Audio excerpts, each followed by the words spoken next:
Right. Welcome, everybody. Thank you for joining us today for this second day. We are doing a 4-session series here at HWW on grant seeking, and this is the second Friday. We'll have one next week and the following week. So if you're returning, I want to give a special thanks to you for coming back, because that's never guaranteed. And if you're new, we're thrilled you're here, and I will do my best to assure you that you can pick up right where we are today. You needn't have participated last week to benefit from this week, but if you did, we're certainly happy to have you. We're still admitting folks, and so let me give you a little bit of background about the series and also what we've done so far, and then I'll start the new stuff as our folks continue to come in. So I'm going to share my screen.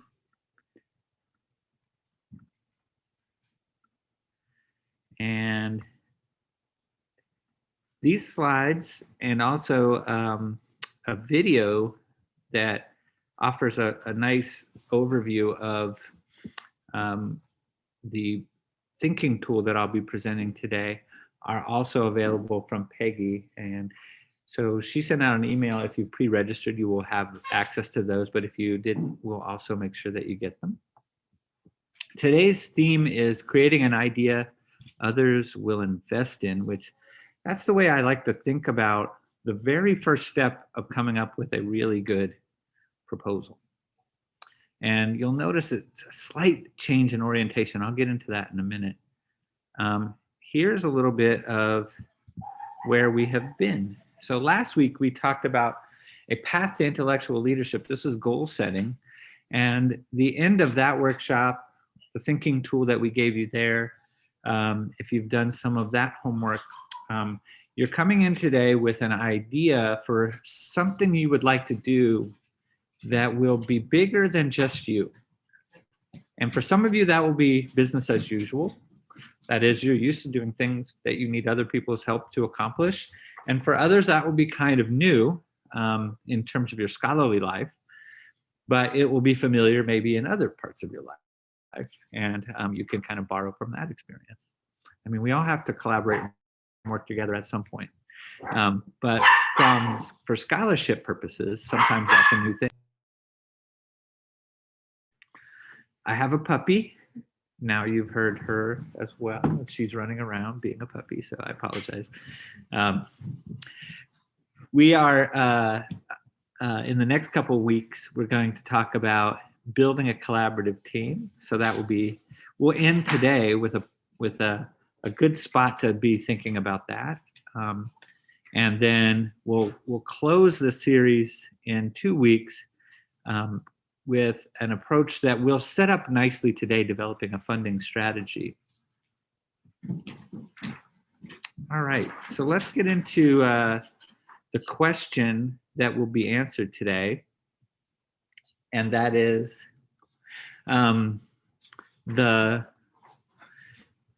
each session I've tried to structure so that it is responsive to a question that you might have. And these are real questions that I've encountered with my colleagues and with some of my students as they've worked through this material. But I'm also interested in the questions that you have. And so if you have questions that you would like to see us address either in the future, or if you just want to direct one to me, here's my email. So please feel free to add. I'm always interested. Today's session is going to answer this question: what kinds of projects need grant support and what kind of projects get funded? And you can kind of see that my title is a bit of a answer to that question, but of course we'll flesh it out in more detail. The kind of projects get funded are ideas that people want to invest in. And not to be circular, but that has some specific qualities that we'll look at today. Okay, so let me get into this idea, and just like last time, I'm going to give you a bit of an overview, and then we'll go into a breakout session with a few other people on the call, and we'll have a chance to practice using this thinking tool. Now, today's thinking tool really is a thing you have to work with a little bit. And I recommend that today you just see it as practice. We're just going through the motions in super slow-mo so that you can kind of see how they work.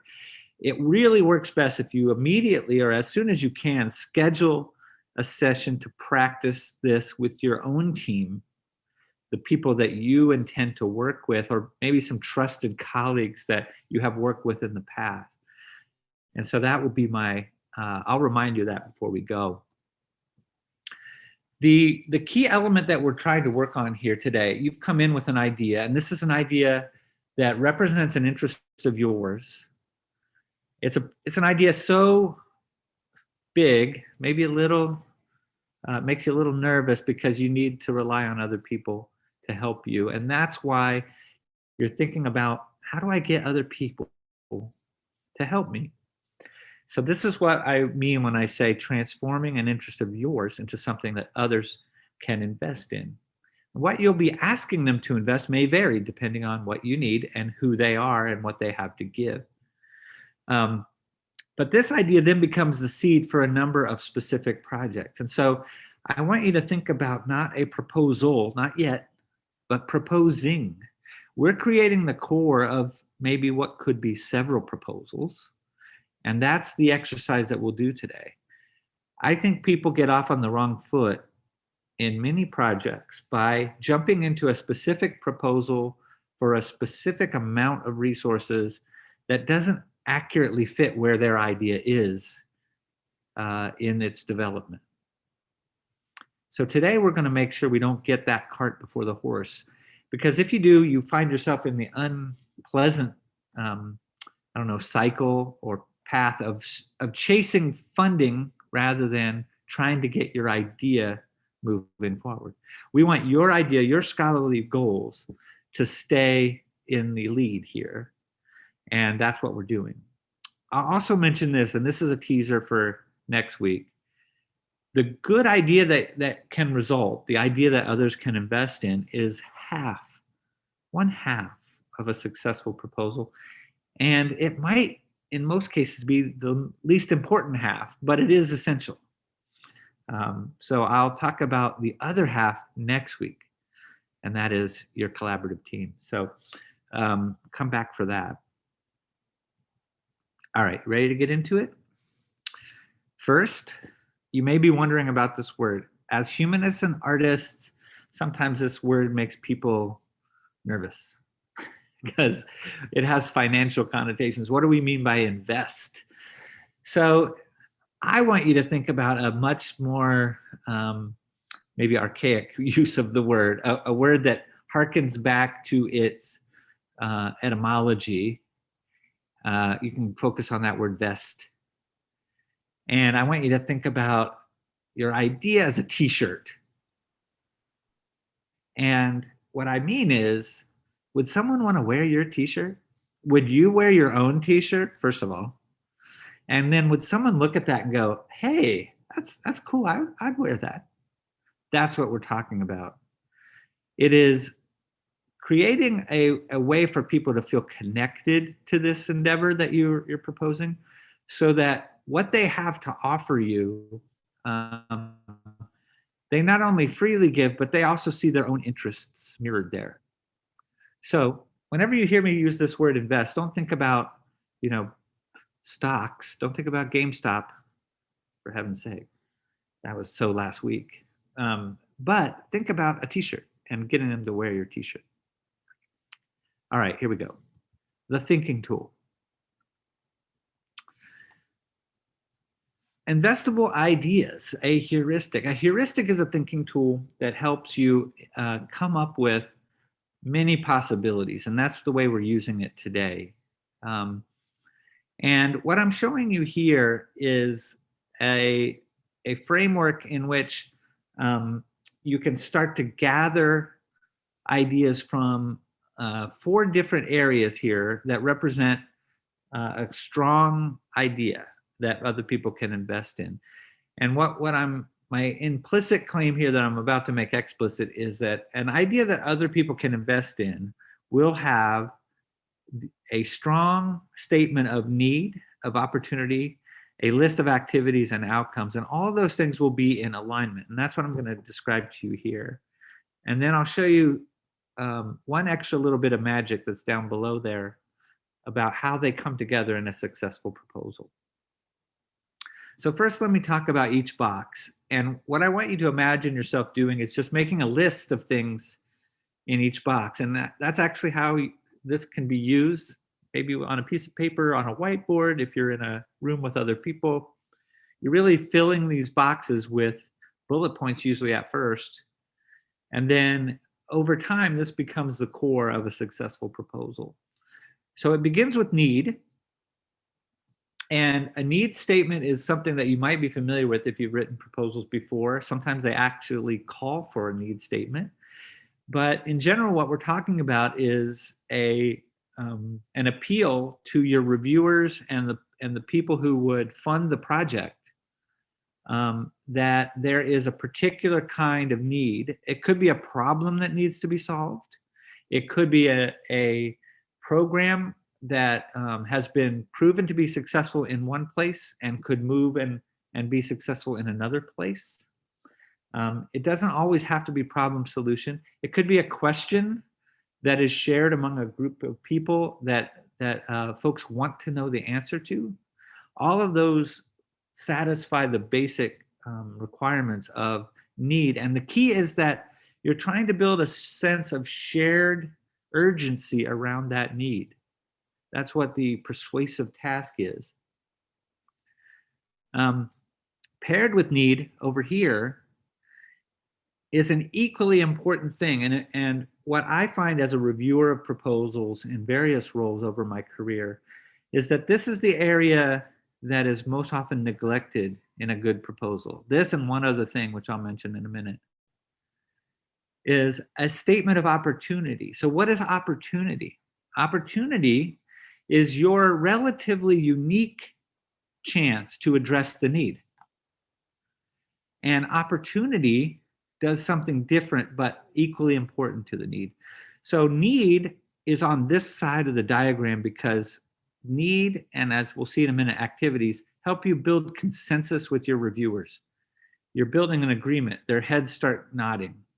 Yes, okay, we all understand this. In theory, most, if not all, of the proposals for a particular topic would construct the need in a similar way. There might be a little bit of nuances, but over here, the opportunity is where you have a unique opportunity to set yourself apart from other proposal teams. And that's because opportunity is where you talk about things that your team has or could do that other teams cannot. And those may be a product of your location, your talent that you can draw from, some other resource that you have built or that you have access to from your institution. Or it could be a product of the environment or the time that we're in. All of those things can come together to make a compelling statement about, here is why we have an opportunity right now, right here with this group of people to address the need. So need and opportunity is a powerful pairing. Activities, back on the consensus side, are what they sound like. This is the list of what you will do. And I highly recommend that you keep it as a list for as long as you can, because it's going to turn into a couple of other things, as we'll see in a minute, in a real proposal. But ultimately, your need and your activities need to line up. And they have to actually be something that once your reviewer sees the two together, they see, oh, these activities will address the need. That's the second mistake that I see in proposals, that they don't have a one-to-one correspondence between the need statement as written and the activities proposed. So what we have to do is make sure that that correspondence exists. And the reason why is because, again, we're building trust, we're building consensus, that if we do these things, we'll address the need, right? Activities is also a consensus building thing for another reason, because certain kinds of problems, particularly in disciplinary communities, in academic communities, sometimes in implementation communities, in the real world, are understood to need certain to meet certain kinds of needs. So this is most common with research methods. If you say, I'm going to culture a certain kind of bacteria, there's going to be a method that's an agreed upon best practice probably to culture that bacteria, and it better be in your activities list. Or your reviewers will be like, I don't see you addressing the need here. So some non-optional things need to be here depending on how you frame the need. Other activities might be optional, but you have to know the difference. And if you don't, you risk disrupting that consensus. You risk what I call the foldy arms coming out, right? So, all right, we're going to do this, and we're going to do it this way, and then people go, and that means you've said something that they didn't expect to see in that activities list. All right, on this side, back over here, so what happens next? Activities lead to outcomes, and outcomes are, again, on the distinguishing side. So here's how to read this. Ready? Given this need and our unique opportunity to address the need, with this set of activities, we can get results that other people cannot. And we have to do it now, or we have the opportunity to do it now, right? That gets some urgency. So that's how you're building the core idea. Does this make sense? I want to anticipate a couple of things for you and then give you a chance to practice so that you can come back and ask me some questions about the boxes and how you use them, what goes in each one. First, I want to show you how these map to typical parts of a proposal. If you've written a proposal before or you've seen an RFP, this will make sense.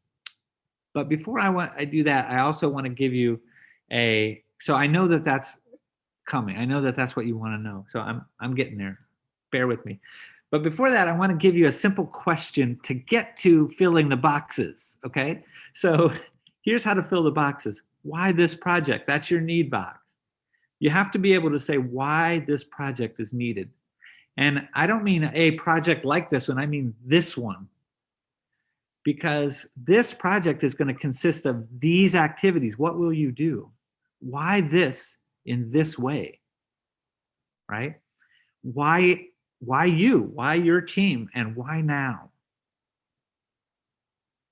And if all of those things are in place, then what results can we expect? Now, the cool thing about this is if you can fill these boxes as your first step, you'll feel really good about writing not just one proposal, but several.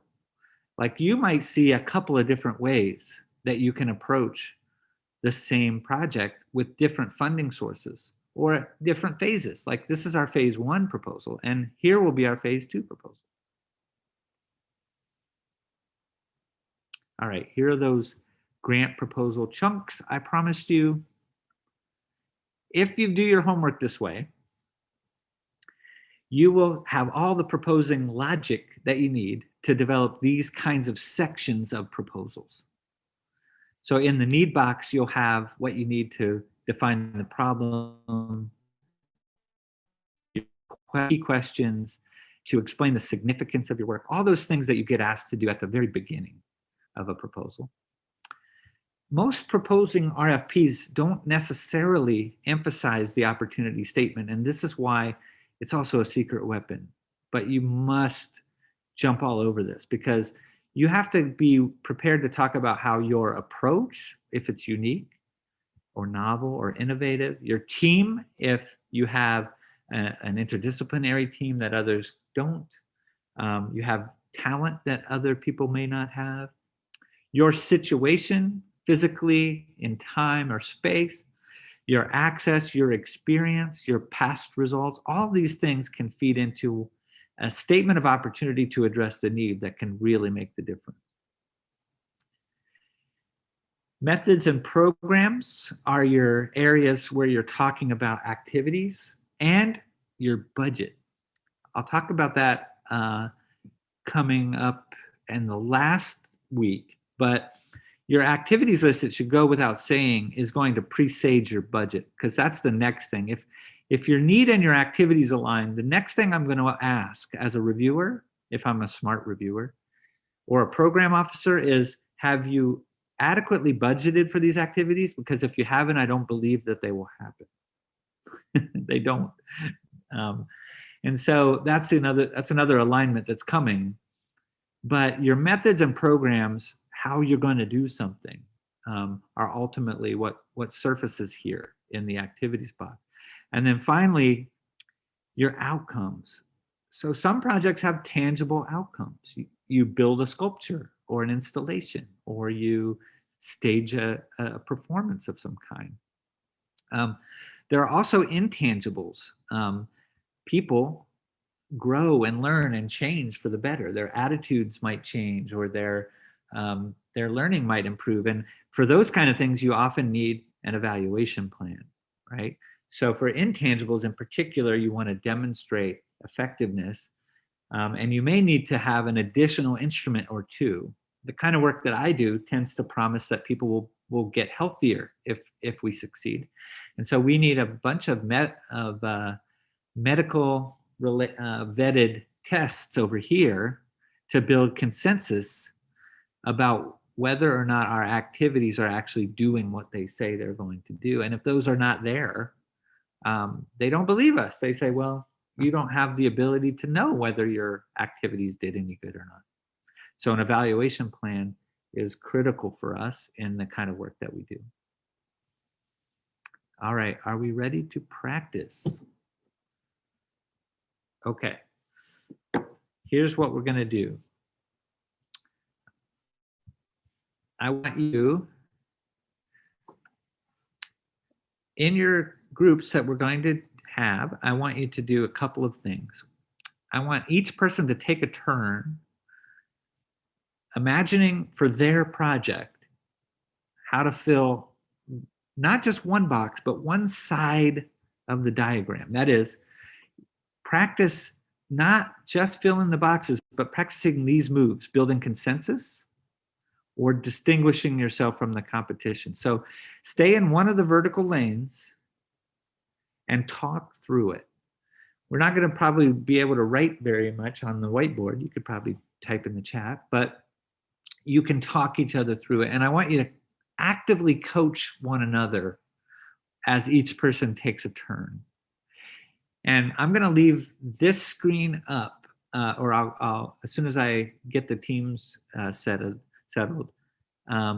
you can take a look at this in the slides. But remember that your key questions will be useful here. Why this project in this box? And what will you do? And over here, why here now? Why this team? And what can we expect? But practice building consensus or distinguishing from the competition. Sound good? Just like last time, we'll come back with about 10 minutes before the close of the hour, and we'll hear how this goes. And good luck. You've teleported back. Welcome. I hope that your conversation was good. I'd like to start by asking if there are any clarification questions. Did practicing with the matrix raise any questions for you that I can help and that would be good for everyone to hear?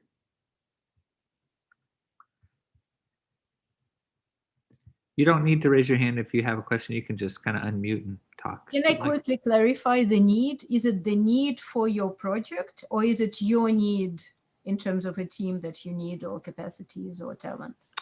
Oh, that's a good question. It's usually the need for your project. And we had a good conversation in our little breakout room. Antoinette raised a really interesting point, is you often are using the RFP, or the call for proposals, as a really good indicator of the funding agency or group, what they see as the need. And so you're trying to align with that. But yeah, it's the need more broadly. Um, your specific needs will be best expressed in your budget, and that's where you're asking for the resources to accomplish the activities list. Hi, Bill. One of the questions that our group came up with had to do with when your project, the benefits of your project could address multiple audiences, whether it's better to focus on one or share all three. And that was really Gina's, her project brought it up. I don't know, Gina, if you want to just offer a quick specific example.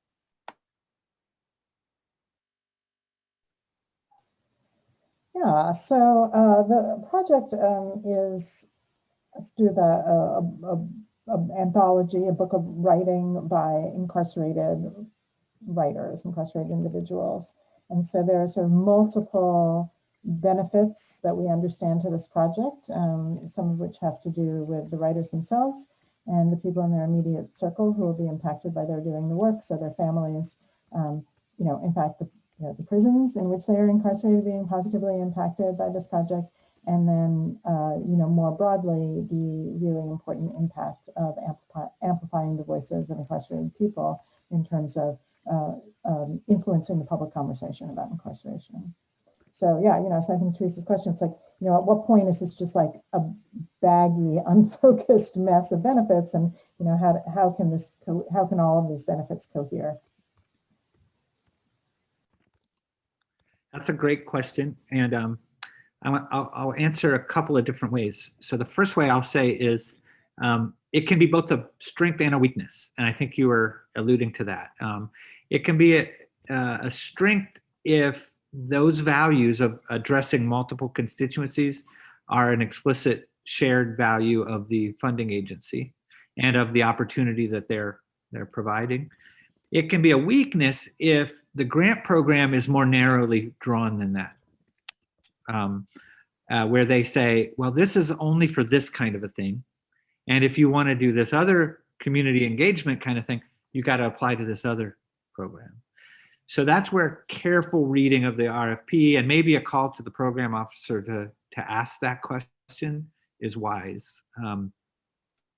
It could also be a question of time. It could also be a question that before they want to see you spread it to a larger group, they want to see a smaller proof of concept work with a very local group. And once those results have built some confidence, then you would go on to scale it a little bit more broadly.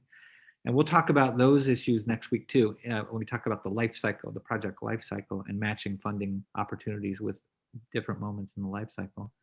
But I'm also going to use this moment to see if Antoinette will talk, because we also see some really useful ways in which that can be a strength. What you just said, I think you made a great appeal for the upcoming RFP from HWW, which you might see in my little logo. It's on the slides, or you saw in the HWW new logo, and it's called reciprocity and redistribution. And those are values that speak to the doing of the work and not just the outcomes. And so you made an appeal that really I think would work well there, which is, as we do this project, participating in it will have some material benefits for our partners. And I think certain kinds of calls, that's a very strong aspect of the proposal. Antoinette, you mentioned Mellon Just Futures had a similar kind of a call recently, if anybody was familiar with that. Yeah, I guess I sort of posted something in the chat. A lot of calls have themes. And I was just asking Bill, where do you, which one of those squares do you address the theme? Because you can imagine that opportunity. So our team in this time and place is really super well positioned to address the opportunity that you are giving us in this theme, Just Futures, Global Midwest, Humanities and Changing Climate, whatever. But Bill said, actually, the theme address should be in all four squares. Should find some way to make the connection in all four squares, which I was really persuaded by. So I will just end by saying that as a humanities center director, we often have themed calls, and I tend to read how well are they aligned with the theme. And I think when the theme, if you're only seeing it in one of those squares, it's probably not well aligned. You want to see it baked in across all the whole grid. Yeah, I see my colleague Salah Hassan here. We were talking about the Just Futures call. And we had a great conversation in the summer about the proposal that his team put together, and he was eventually part of one that was successful. And one of the things we talked a lot about was building a network of collaborative partners so that the work could move forward over a 3-year period in a way that exhibited these Just Futures values. That doesn't just happen with loose ties that happen overnight. I don't know if you want to elaborate on that, Salah. Sure. Well, the project that got funded, I'm kind of a consultant on. I didn't actually contribute to the drafting of the proposal, which is on COVID and creativity, and it's a kind of a community-based approach to creativity. And so my role, and the PIs reached out to me, and I've worked with at least two of there's 3 PIs on the project.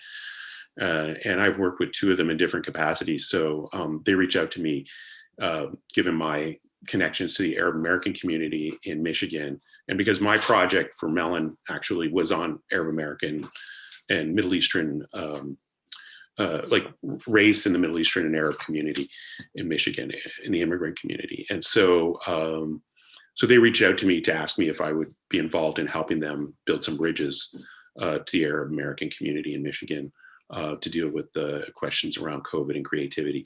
So, so I guess if I'm answering your question, I mean, like the way that came about was that we had actually had a conversation about our different projects, which were in fact kind of competing for the same funding, but we were all in agreement that all of our projects had legitimate and important, responded to a legitimate and important need. And we're all written differently to address the theme of justice in the humanities. So I don't know. Yeah, I think that's fair. And I mean, my hope, I might be a little bit rainbows and unicorns here, but the work that you did with your group has not been in vain. Like we'll probably find other opportunities to propose that project, and the work that it might go forward on Just Futures could catalyze that, right? Because it becomes a proof of concept for another project. We'll see.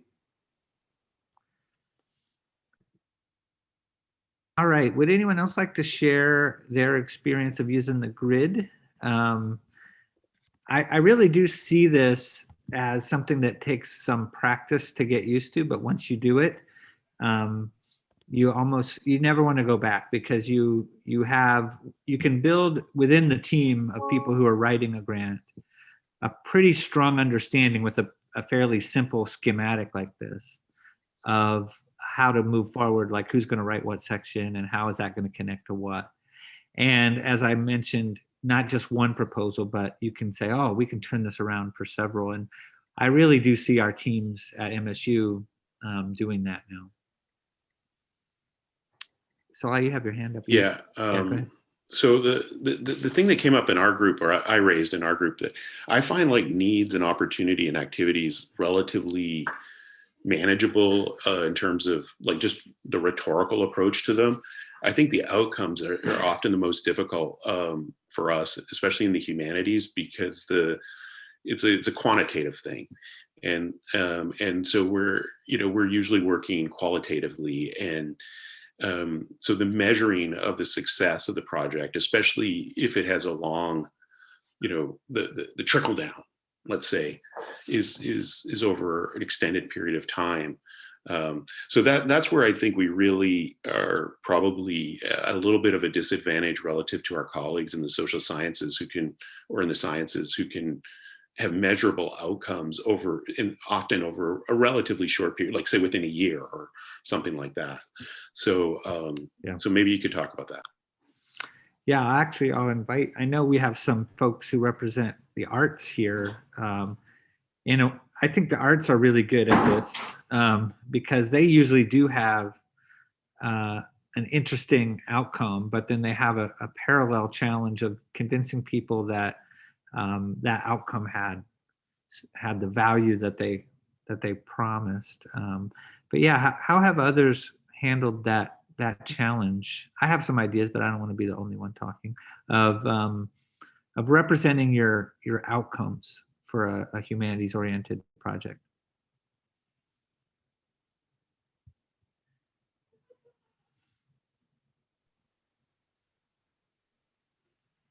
Maybe I'll pick on Jason. Here's why. Jason has thought a lot about this for HWW. Maybe too much, but Oh, Bill, you cruel man on a Friday afternoon. No, I was going to say that actually the question came up in our conversation too about oftentimes the disconnect between activities and outcomes in that grid you provided, and how oftentimes, and I did not say this in the meeting, someone else did, but I think it's true from my experience that oftentimes the activities perspective is kind of like what we're going to do, and the outcomes is, well, we're going to do research. Duh, that's kind of there.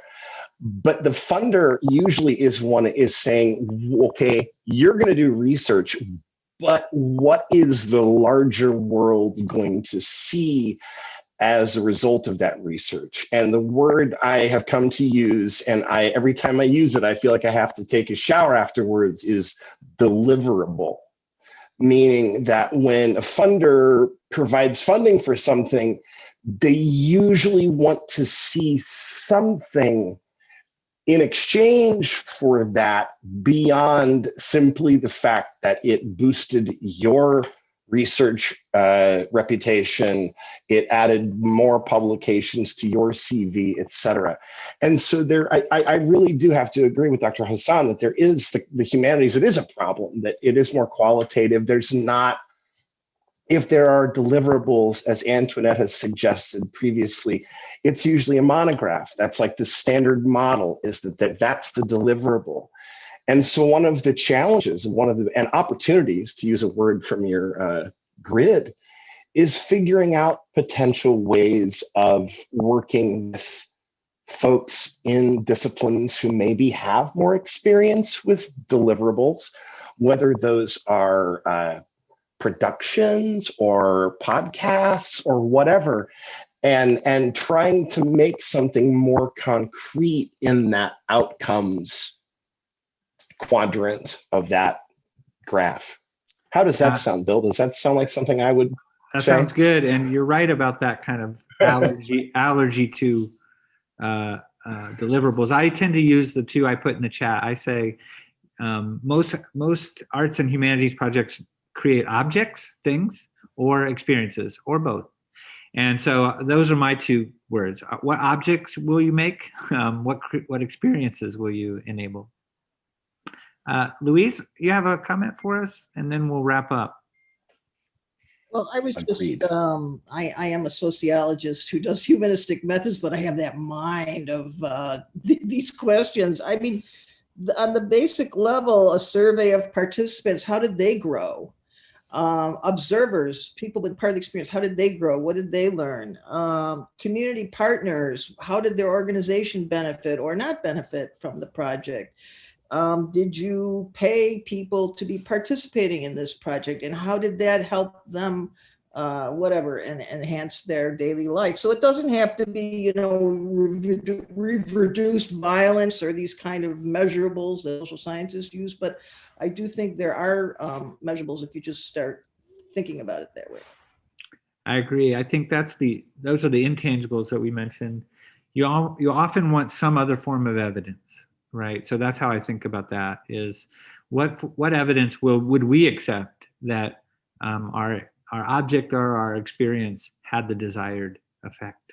And that's not an easy question, because you often have to think about, well, how long will that take? And how will it surface? What are my indicators of it? it's fun work. I like thinking about those things. And I think you're right. Having someone on your team, Jason, who likes to think that way, maybe like Louise, would be a good addition. I want to thank you all. We're at time. We're trying to keep our brown bags to an hour. I hope that we'll see you back next week. What I'll ask you to do to prepare for next week is fill the grid, either by yourself or with a group of people that you want to work with, and come with some lists that might go into each box. And then we'll talk a little bit about project life cycle and building a collaborative team next week. Thank you very much.